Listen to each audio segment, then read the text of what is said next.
Hello everyone, good morning. তো দেখো সকালবেলা রিশু উঠে গেছে আর রিশু ওর দাদার সাথে খেলা করছে এখন। ও দাদা স্কুলে যাবে তাই রেডি হচ্ছিল আর ওর সঙ্গে একটু কথা বলছিল আর ও হাসছে দেখো। আর ওর গলায় একটা কাপড় বেঁধে দিয়েছি, ভীষণ লালা টপকায়ের মুখ দিয়ে। আর এই দেখো দুপুরবেলায় আমাদের বাড়িতে কতগুলো হনুমান আসছে আজকে, গুনেও মনে হচ্ছে কুল পাওয়া যাবে না, এত হনুমান আসছে। আর ছাদের উপর দিয়েও কতগুলো দেখো, এই যে মা এদের ভুট্টার খই খেতে দিয়েছিল, এগুলো খাচ্ছে, ওই যেগুলো বসে বসে সবাই প্রায় আসে বাড়িতে। আর রাতের বেলায় আমাদের বাড়ি দেখো ভাপা পিঠে তৈরি করা হচ্ছে। কোনো দিনও খাইনি এই পিঠেটা, আমি প্রথমবারই বাড়িতে বানানো হচ্ছে। এই চালের গুঁড়ো দিল, তারপরে দিচ্ছে এই যে নারকেল, আর এর উপর দিয়ে দেবে চিনি। কে কে খেয়েছো এই পিঠাটা অবশ্যই বলো। চিনি দিয়ে দিল, এবার এর উপর দিয়ে দিয়ে দিচ্ছে আবার চালের গুঁড়ি।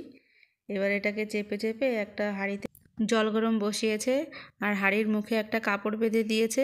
এবার এই কাপড়ের উপরে এটাকে উল্টো করে ঢেলে দিতে হবে আর 15 থেকে 20 মিনিট ঢেকে রাখতে হবে। তারপরে এই যে পিঠে তৈরি হয়ে যাবে। তো এই যে পিঠেটা তৈরি হয়ে গেছে, এবার খাওয়ার জন্য দিচ্ছে আমার ভাসুরকে।